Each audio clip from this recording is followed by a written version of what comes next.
देश के उपराष्ट्रपति जगदीप धनखड़ ने इस्तीफा दे दिया अचानक से और इस पर तमाम राजनीतिक प्रतिक्रियाएं भी सामने आ रही हैं। इस वक्त हमारे साथ बातचीत करने के लिए सांसद पप्पू यादव हैं।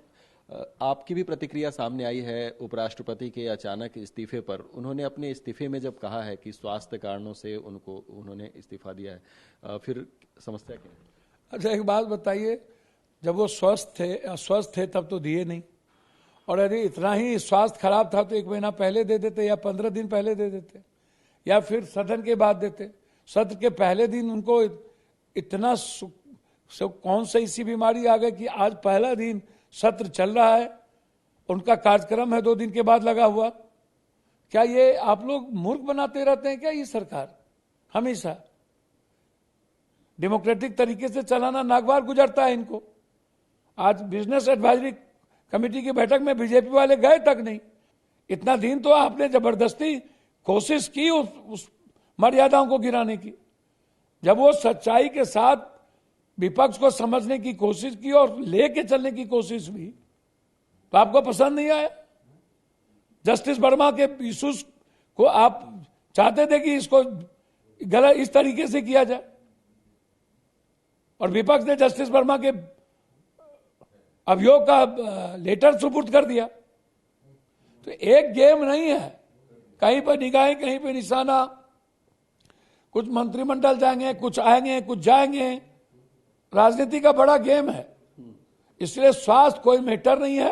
सरप्राइजिंग और शॉकिंग लगा क्योंकि कल वो पूरा समय पार्लियामेंट में थे और पार्लियामेंट्री प्रोसीजर को कंडक्ट कर रहे थे। और मुझे याद है जब मार्च में उनकी तबीयत ख़राब हुई थी, उसके बाद भी इमीडिएटली जैसे ही उनको डिस्चार्ज मिला था वो आकर प्रोसीडिंग्स कंडक्ट कर रहे थे। तो हेल्थ कारण देकर और इस्तीफ़ा लेना कहीं ना कहीं थोड़ा सा अनबिलीवेबल लग रहा है। और सरकार की पूरी जो चुप्पी दिख रही है कि एक जन ने भी उसको रिएक्ट नहीं किया है, दिखाता है कहीं ना कहीं उन पर दबाव बनाकर उनसे इस्तीफ़ा लिया गया है।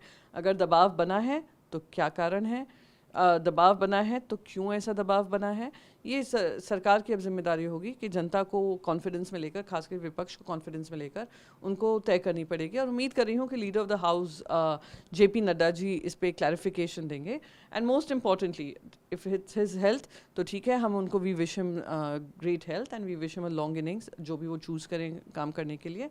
पर साथ ही साथ कोई भी डिसरप्शन पार्लियामेंट्री प्रोसीडिंग्स में ना हो और राज्यसभा में बहुत इंपॉर्टेंट मुद्दे हैं और ये स्मूथ ट्रांजिशन हो।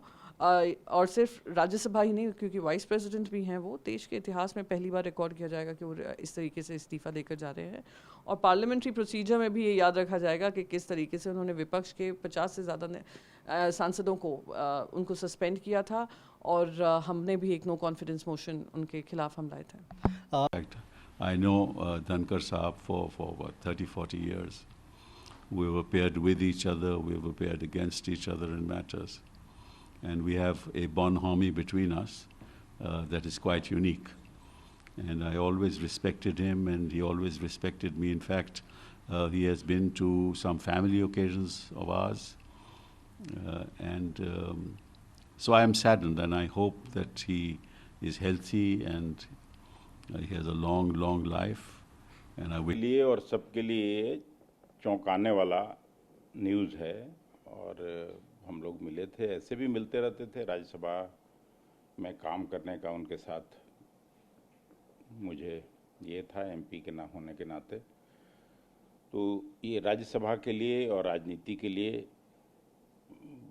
चौंकाने वाला न्यूज़ है। और हमको लगता है कि सत्ता पक्ष के लोग, विशेषकर प्रधानमंत्री जी को हस्तक्षेप करना चाहिए, कोशिश करनी चाहिए कि क्यों छोड़ रहे हैं। भाई तबीयत थोड़ी बहुत ख़राब अगर है भी तो उसमें इतनी तबीयत उनकी ख़राब नहीं है कि उपराष्ट्रपति का काम वो नहीं कर सकते। कल उपराष्ट्रपति माननीय धनखड़ साहब का इस्तीफा हमारे सबके लिए बहुत ही चौंकाने वाला भी है और विश्वास नहीं हो रहा है कि माननीय धनखड़ साहब स्वास्थ्य कारणों से इस्तीफा दे रहे हैं।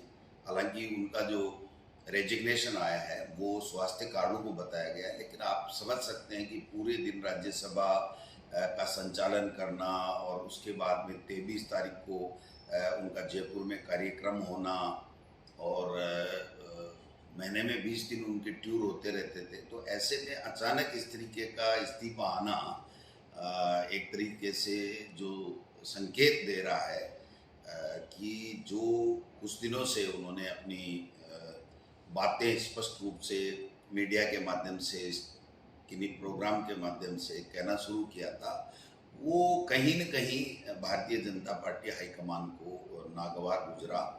और मैं समझता हूँ कि धीरे धीरे परतें खुलेगी, लेकिन किसान के बेटों के लिए, किसान के लिए, खेती के लिए इनकी सोच ही नहीं है भारतीय जनता पार्टी की। इनको केवल और केवल उनकी नज़र से ही पूरी देश और दुनिया को देखे और वो जो कहें वो करे। मैं समझता हूं कि वो धनखड़ साहब नहीं कर पाए और ये जो हम आज देख रहे हैं कि उनका इस्तीफा हो गया है। राजस्थान में भी ऐसा हुआ था, काम कराया और फिर पद से हटाया, और अभी भी उपराष्ट्रपति जी भी जो इस्तीफा हुआ है, मैं समझता हूं कि ये काफ़ी कुछ से कलैयाँ खोलेगा और नई बीजेपी बन रही है जिसमें हम दो हमारे दो, इसके अलावा कोई नहीं। अपना विवेक अगर किसी ने इस्तेमाल कर लिया तो उसको अंजाम भुगतना पड़ेगा। ये जो नया ट्रेंड चला है ये डरावना है, ये लोकतंत्र के लिए, देश के लिए, संविधान के लिए, सबके लिए खतरा है।